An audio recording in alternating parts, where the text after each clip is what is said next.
It's Monday, November 1. This is the news on PBCJ. I'm Simone Absalom Gale. Just about 919,992 doses of the COVID-19 vaccine have been administered in Jamaica so far. Of that number, 541,938 were first doses. The remaining 378,054 doses were administered to persons who are now fully vaccinated. The Ministry of Health and Wellness says it aims to vaccinate at least 65% of the country's population by March 31, 2022.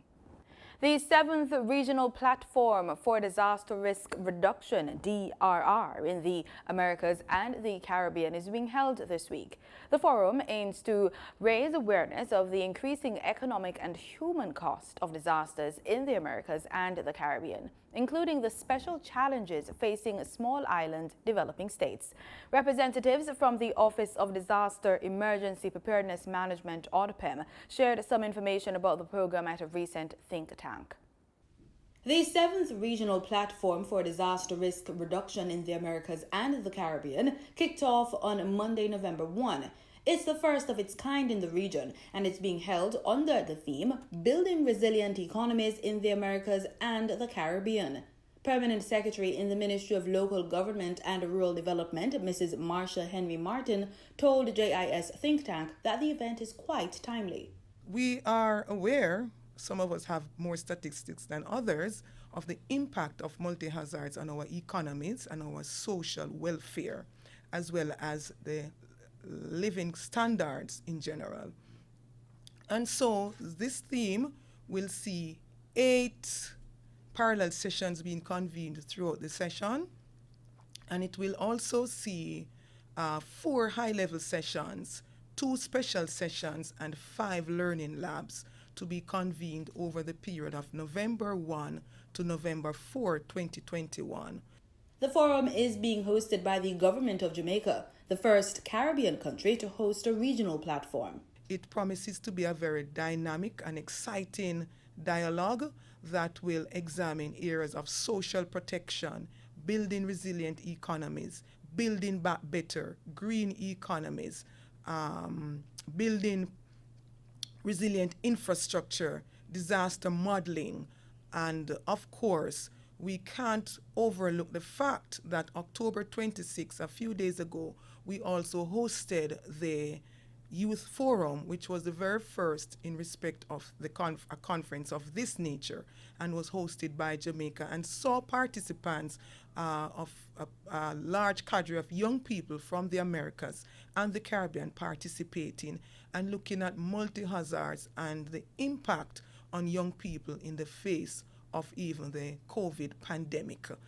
For your information, between 1998 and 2017, disaster-hit countries reported direct economic losses valued at $2.9 billion. Reported losses from extreme weather events rose by 151% compared to the previous 20-year period.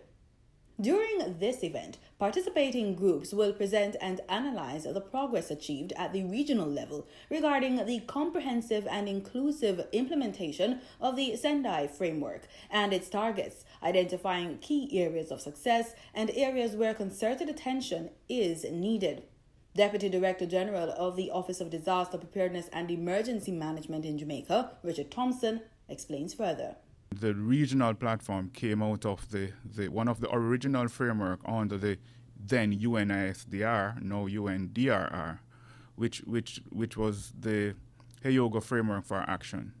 And one of the targets or one of the action area under Hayoga framework for action was to look at how countries can implement measures to ensure that you are reducing the loss of lives, reducing the impact on the socio-economic standing of countries, and also reducing the impact on environments. Taking into account the risks and impacts of COVID-19 and other disasters, the event participants will review the regional action plan to assess needed adjustments, define regional priorities for the following 2 years, and identify mechanisms to promote the integration of disaster risk management within and across sectors. Minister of State in the Ministry of National Security, Matthew Samuda, officially opened the Medical Center Infirmary at the Tamarind Farm Adult Correctional Center on the weekend. The facility is the first of its kind and is to house approximately 20 bedridden infirmed inmates who are not eligible for release. This new facility follows a commitment made by Deputy Prime Minister and Minister of National Security, Dr. Horace Chang, after the death of Noel Chambers at the Tower Street Adult Correctional Center in January. St. Andrew East Rural is known for producing most of the island's coffee. This sector was not spared from the challenges brought on by the COVID-19 pandemic. Member of Parliament for St. Andrew East Rural, Juliet Holness, believes that serving Jamaican coffee in every tourist attraction in Jamaica and to every cruise ship passenger that disembarks at the nation's ports would help the sector rebound. Speaking in Parliament recently, Member of Parliament for St. Andrew East Rural, Juliet Holness, says challenges in coffee production and sales continues to plague her constituents. This includes 1. A lack of transparency in average contract pricing secured out of Japan. 2. The absence of an effective cooperative structure for negotiating terms for all coffee farmers. And finally, the use of middlemen in the existing structure for distributing government resources intended to benefit the farmers. She notes results of a coffee symposium held to discuss and strategize on how to resolve these issues. Mrs. Holness says the Agricultural Commodities Regulation Authority offered to help.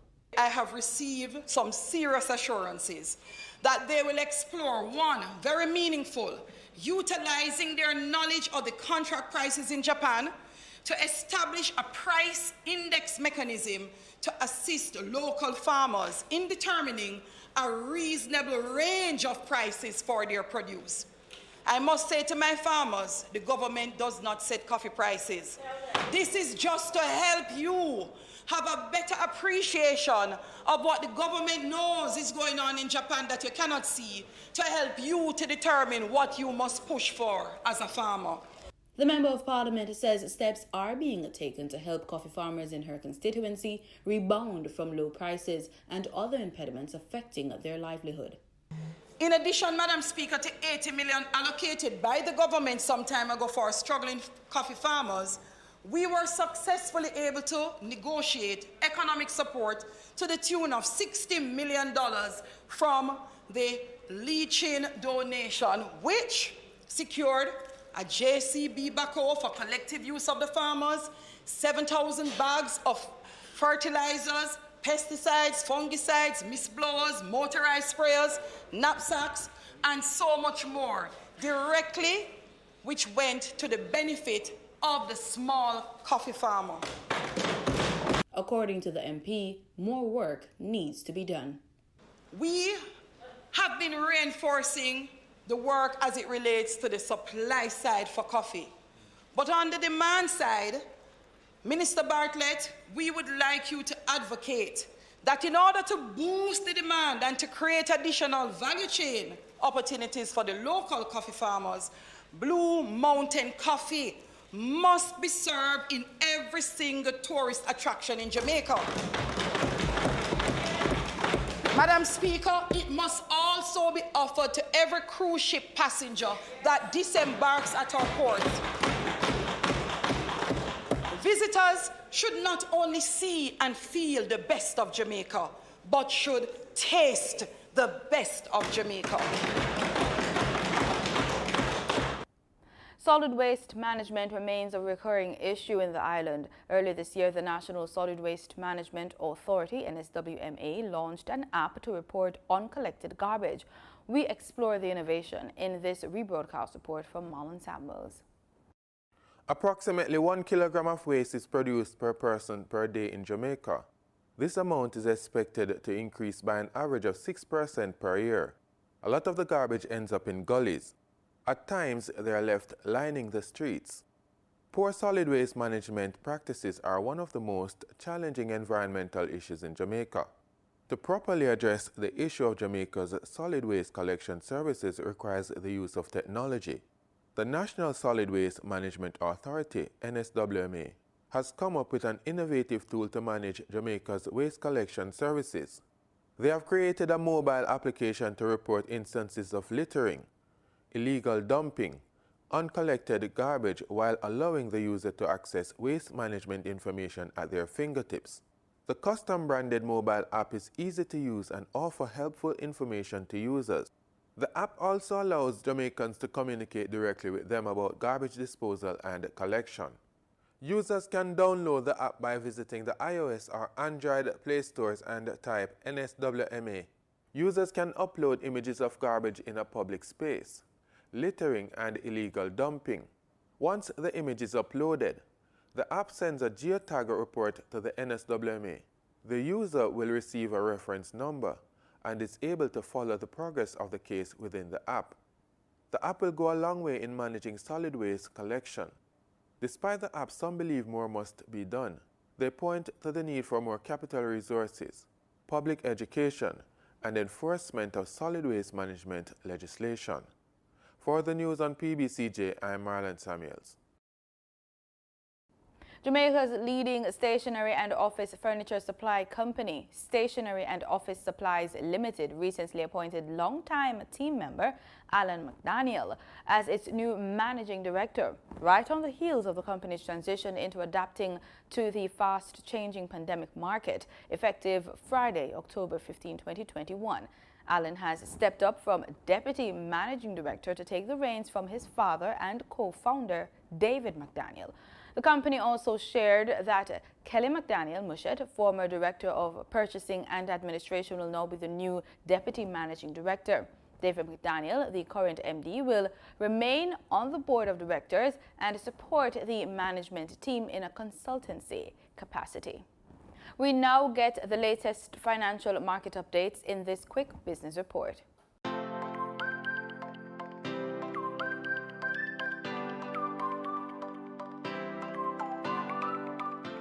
Foreign exchange trading for Friday, October 29, the US dollar sold for an average $155.65.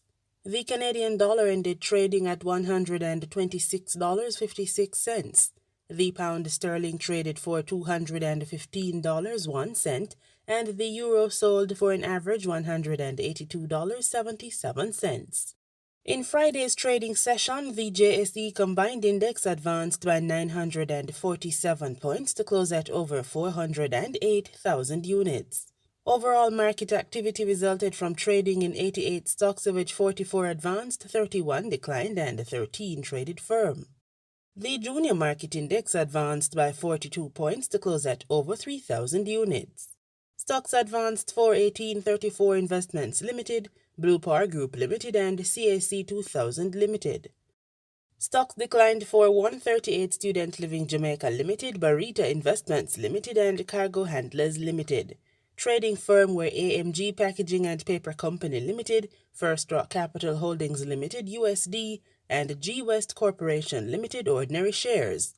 Mayberry Investments Limited was the volume leader with over 23.5 million units, followed by Jamaican Teas Limited with over 1.3 million units, and Siboney Group Limited with over 1.6 million units. In market data for oil, prices rose on Monday as expectations of strong demand and a belief that a key producer group will not turn on the spigots too fast helped reverse initial losses caused by the release of fuel reserves by China, the world's biggest energy consumer. Brent crude futures rose 70 cents to $84.42 a barrel after hitting a session low of $83.03. West Texas Intermediate crude futures gained 40 cents or 0.5% to $83.97 a barrel, having fallen to $82.74 earlier. And with that, we close this Monday edition of the Business Report Inside the News on PBCJ. I'm Gabrielle Thompson. Pleasant viewing.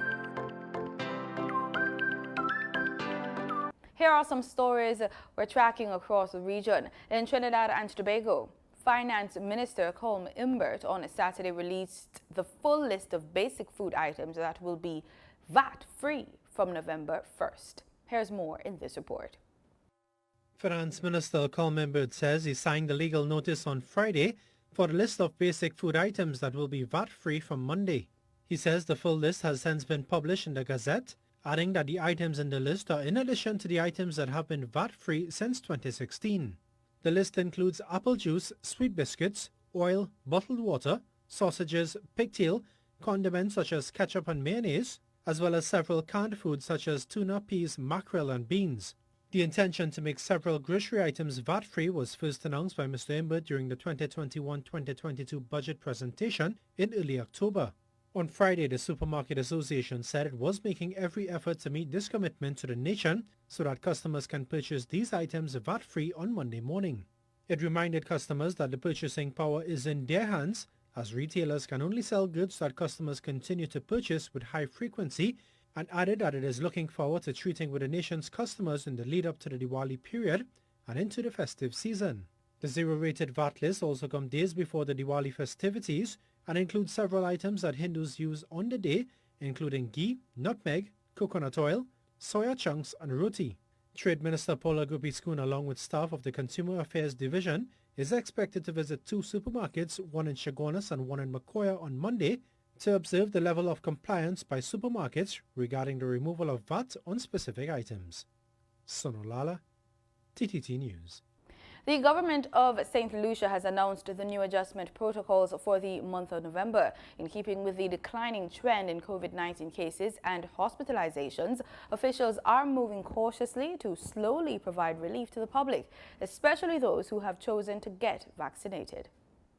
As we enter the festive season, we cannot let our guard down. Minister for Health Moses Jean-Baptiste, in a video announcement to the nation on Friday, emphasized the gains made in the battle against the COVID-19 virus. Ahead of the festive season, health officials are testing the waters with new protocols that seek to lessen curfew hours. For the month of November, weekday curfew hours have now been adjusted from 7 p.m. to now start at 10 p.m. Confinement on weekends will be as follows. On Saturday, November 6th and Saturday, November 13th, 2021, confinement will start at 10 p.m.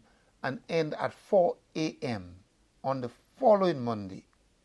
On Sunday, November 21st and Sunday, November 28th, 2021, confinement will start from 1 p.m. each day until 4 a.m. the following Monday. I repeat, on Sunday, November 21st and Sunday, November 28th, 2021, confinement will start from 1 p.m. each day until 4 a.m. the following Monday. 3. On Sunday, November 7th and Sunday, November 14th, a person may attend a religious ceremony during confinement but must return to his or her residence by 1 p.m. on that day. Adjustments to the protocols also look to provide additional breathing room for vaccinated people as of November 1st. A person may host or attend a social event with 50 or less fully vaccinated persons. An application must be made to and approval must be granted by the Ministry of Health, Wellness and Elderly Affairs. 5. Religious ceremonies are allowed based on the square footage of the organization in keeping with approved COVID-19 response plan. Special religious rites, including weddings, baptisms, and funerals, are permitted with 100 or less persons. 6. An approved bar with a valid liquor license is permitted to operate from 10 a.m. until closure of business to fully vaccinated persons only. 7. Dine-in services at approved restaurants and food establishments is allowed to fully vaccinated patrons only. Takeaway, meaning grab and go, and delivery services will be permitted at other establishments. The health minister also noted that as of November 8th, all education institutions may allow for face-to-face instruction. However, official dates will be provided by the Ministry of Education. Jean-Baptiste concedes that the COVID-19 management has taken into consideration fears over a perceived hasty respite in the wake of a devastating fourth pandemic wave. However, there is consensus, he explains, on the need for the timely dissemination of information to enable businesses to adapt to the protocols without too many constraints. Every discussion ends with the painful conclusion that premature relief would lead to long-term damage to our society and our economy. There is consensus, however, that going forward, we should provide as much predictability in the protocols as is possible to allow our citizens and business persons to plan their affairs. Moreover, a certified accommodation provider or an approved tourism establishment may permit a fully vaccinated person access to the services offered at that enterprise. The government of St. Lucia will continue to monitor the trends during this period, and the protocols will be reviewed in relation to the festive season in December. Let us all continue adhering to the protocols to reduce the spread of the COVID-19 virus and to return our country to the level of normalcy which we all desire. The health minister affirms that COVID-19 immunization will remain the priority of the Ministry of Health, with currently just a woefully 1 in 5 St. Lucians fully vaccinated. Solange Alfred, HTS News Force.